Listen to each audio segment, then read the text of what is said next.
दोस्तों, इस वीडियो में मैं बता रहा हूं कि पीठासीन अधिकारियों की डायरी कैसे भरना है। अभी चुनाव का टाइम चल रहा है और चुनाव के टाइम पे पीठासीन की डायरी बहुत ही ज़्यादा इम्पोर्टेंट होती है। मैं आपको यहाँ पे एक बात महत्वपूर्ण बात बता देना चाहता हूँ कि पीठासीन की डायरी ही बाद में विधिक निर्णयों में प्रयुक्त होती है तथा रिटर्निंग ऑफिसर के पास के द्वारा देखी जाती है, जबकि चुनाव मतों की गणना होती है। इसलिए पीठासीन अधिकारी की जो डायरी है बहुत ही ज़्यादा इम्पोर्टेंट है। ठीक है, इससे पहले कि मैं पीठासीन डायरी कैसे भरते हैं, इसकी एक एक प्रविष्टि के बारे में डिटेल में बताऊंगा। उससे पहले मैं आपको बता देता हूं कि कोविड टाइम चल रहा है, इसलिए कृपया सामाजिक दूरी बनाए रखें।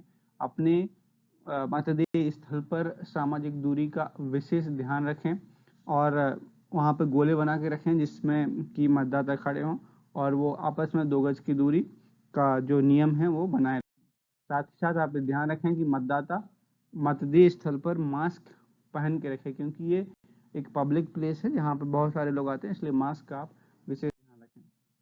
तीसरा चीज आपको जो ध्यान रखना है वो है कि मोबाइल फोन और कैमरा मतदान स्थल में पूरी तरह से वर्जित है, जिसमें किसी प्रकार की रिकॉर्डिंग मतदाताओं द्वारा नहीं की जानी चाहिए। कुछ लोगों को अलाउड है, वो मीडिया कर्मी हैं, वो की और अपने इस चुनाव आयोग द्वारा अधिकृत होना चाहिए, तभी वहाँ पे कैमरा का उपयोग कर सकते हैं, नहीं तो कैमरा पूरी तरह से वर्जित है।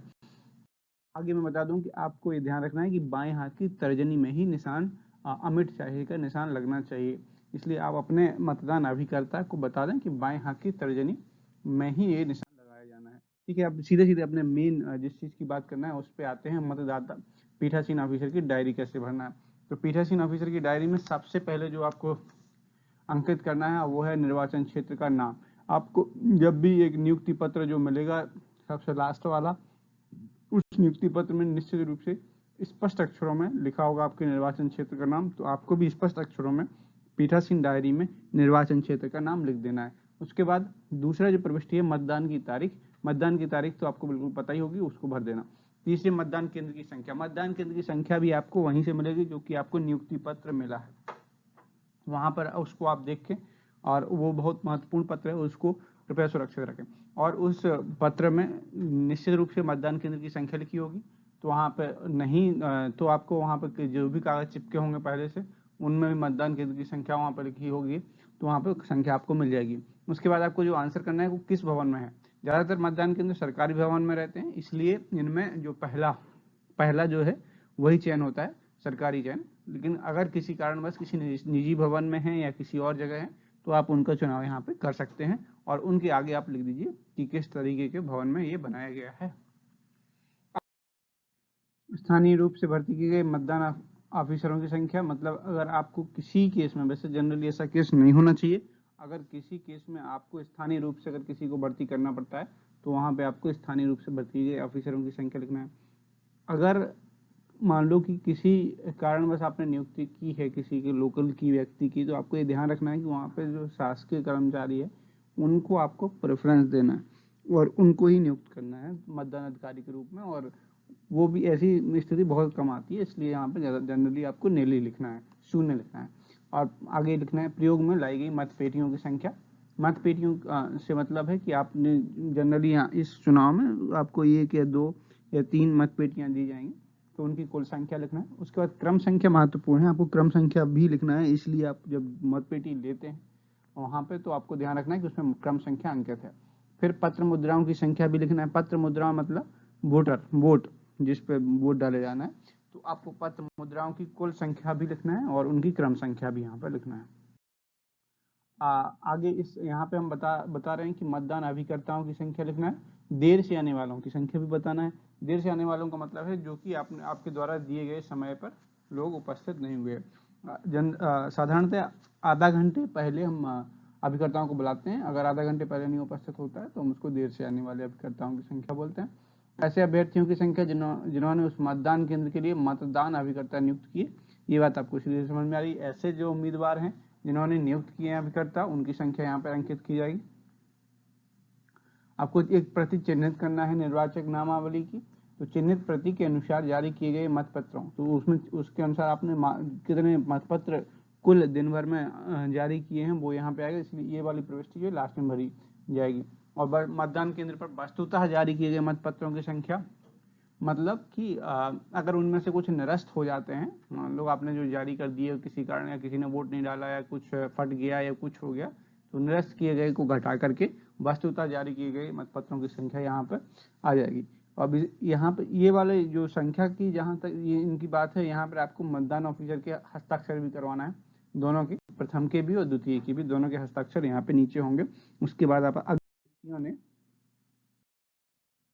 साथी की सहायता से मत दिया तो आपको दृष्टिबाधित या किसी पूरी तरह से परेशान है किसी व्यक्ति जो कि अपने आप से वोट नहीं डाल सकता है, उसको अगर किसी के साथी ने दिया तो उसके लिए एक प्रारूप है, आप उसको प्रारूप को भी पूरी तरह भरवा लें और उनकी संख्या को यहाँ पर निविदत्त मत, टेंडर वोट वो है, ये वोट कभी कभी पहचान करने में गलती हो जाती है तब पड़ता है, तो ये वोट पढ़ने से जो प्रथम मतदान अधिकारी है उसका कार्य सही से नहीं हो रहा है उसका पता चलता है, लेकिन फिर भी अगर पड़ता है तो आपको यहाँ पे उनकी निविदत्त मतों की संख्या यहाँ पे अंकित करना है।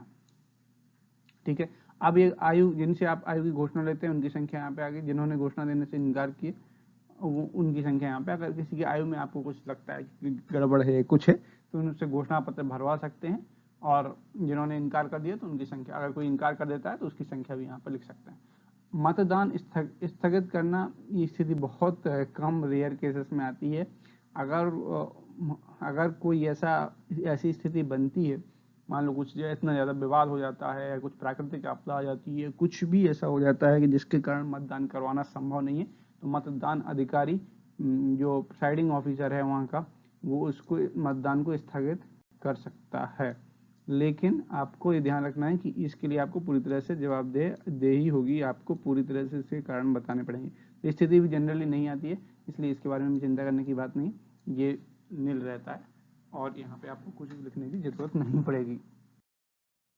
आगे ये इंपॉर्टेंट है, आपको यहाँ पे ध्यान देना है, 18 नंबर का जो पॉइंट है यहाँ पे आप ध्यान दीजिए। इस पॉइंट पे हमें क्या करना है कि हर समय, हर 1 घंटे में, ये तो यहाँ 2-2 घंटे का लिखा हुआ है, आपको क्या करना है हर 1 घंटे में कितने वोट पड़े ये जानकारी अपनी डायरी में नोट कर लेना है, कहीं अलग से एक पेपर, खाली पेपर रख रही, और हर 2 घंटे में, हर 1 घंटे में कितने वोट आते हैं उनकी जानकारी अपने पास रखिए, क्योंकि जैसे ही कोई सेक्टर ऑफिसर या कोई भी आपसे जानकारी मांगता है तुरंत आप वहाँ से दे सकते हैं। और अपनी डायरी में लिखने के लिए भी आपको चाहिए तो आपको यहाँ पर ये जानकारी आप समय समय पर अपडेट करते रहें तो आपके लिए भी आसानी होगी। ठीक है, मतदान समाप्ति के समय जारी की गई पर्चियों की संख्या, मतदान के जब खत्म होने वाला होता है तब कुछ लोग लाइन में लगे रहते हैं, तो उसमें आपको पर्चियाँ उनके साइन करके कुछ पर्चियाँ देना है, तो उनकी संख्या यहाँ पे भर दीजिए। तो जो भी संख्या आएगी वो आप यहाँ पे ये अंकित कर दोगे, उस संख्या को आप यहाँ पे दे सकते हो। निर्वाचन अपराध, ये अगर कोई व्यक्ति यहाँ पे अपराध करता है तो जो अपराध क्या है, 100 मीटर की दूरी पर कोई भी अपने प्रचार प्रसार यहाँ पे अंदर आके कोई अगर प्रचार प्रसार कर रहा है तो एक अपराध है, और उस अपराध को आप वहाँ पे अंकित कर सकते हो, किसी ने अगर किया है या आपने, तो उस व्यक्ति के बारे में लिख सकते हो। मतदाताओं को आप अगर कोई कुछ छेड़छाड़ कर रहा है या किसी व्यक्ति कुछ आपके सूचना को नष्ट करने की कोशिश कर रहा है, या कोई किसी मतदाता को रिश्वत दे रहा है या धमका रहा है, डरा रहा है, या कुछ भी उनके साथ कर रहा है, तो वो सब अपराध की श्रेणी में आते हैं। अपराधों का विवरण भी आपकी जो डायरी है उसमें अंकित किया जाना चाहिए। आगे मैं बता दूं आपको कि मतदान में अगर कोई विघ्न पड़ रहा है, बाधा हुई है, तो उसको यहाँ पे अंकित कर दीजिए। किसी भी प्रकार की कोई बाधा हुई है और जिसके कारण आपका मतदान अगर स्थगित हो गया है तो वो भी आप यहाँ पर लिख दीजिए कि मैंने इसके कारण ये मतदान स्थगित किया है। ये भी जनरली स्थिति नहीं आती है, तो ये सब कुछ आपके में जनरली क्रॉस ही होने वाला है। ठीक है, अगर आपका कुछ भी ऐसी घटना होती है, यहाँ नीचे भी यही सब घटनाएं ही हैं जिससे कि किसी नुकसान, तो ये सब कुछ भी यहाँ पे नहीं लाना है ज़्यादातर। ठीक है, कोई भी गैर कानूनी कुछ भी काम करने ही नहीं देना है आपको। ठीक है, तो यहाँ पे नहीं लाना है, लेकिन ये चूंकि प्रिपरेशन की जाती है किसी भी घटना, किसी भी गड़बड़ होने के हिसाब से, तो उस हिसाब से ये बनाई गई है, इसलिए इसमें सारे पॉइंट उसमें ऐड कर दिए गए हैं। ठीक है, तो आप इनको पढ़ के आप सही तरीके से उसमें भर दीजिए। 23 नंबर का, किसी अभ्यर्थी द्वारा कोई शिकायत की गई हो तो आप अभ्यर्थी अगर कोई अभिकर्ता कोई ऐसी गंभीर शिकायत लेके आता है तो आप उस शिकायत को भी यहाँ पे नोट कर सकते हैं। और अगर कानून व्यवस्था भंग हो जाती है तो वहाँ पे भी आप देख सकते हैं। और कोई गलती, अगर आपसे कोई गलती हुई हो या आपकी टीम से कोई गलती हुई हो तो उसको यहाँ पे अंकित कर सकते हैं। लास्ट में ये कि आपको मतदान के पूर्व और मतदान के दौरान को तो जो घोषणाएं करने का भी यहाँ पे ये है कि हमने घोषणाएं कर दी कि नहीं, तो हाँ या नहीं में यहाँ पे आपको उत्तर देना है। और लास्ट में आपको वहाँ का स्थान लिख देना है, जिस तारीख को मतदान हो रहा है वो तारीख यहाँ पे आ जाएगी और पीठासीन अधिकारी अपने यहाँ पे साइन कर देगा। इस तरीके से आपकी पीठासीन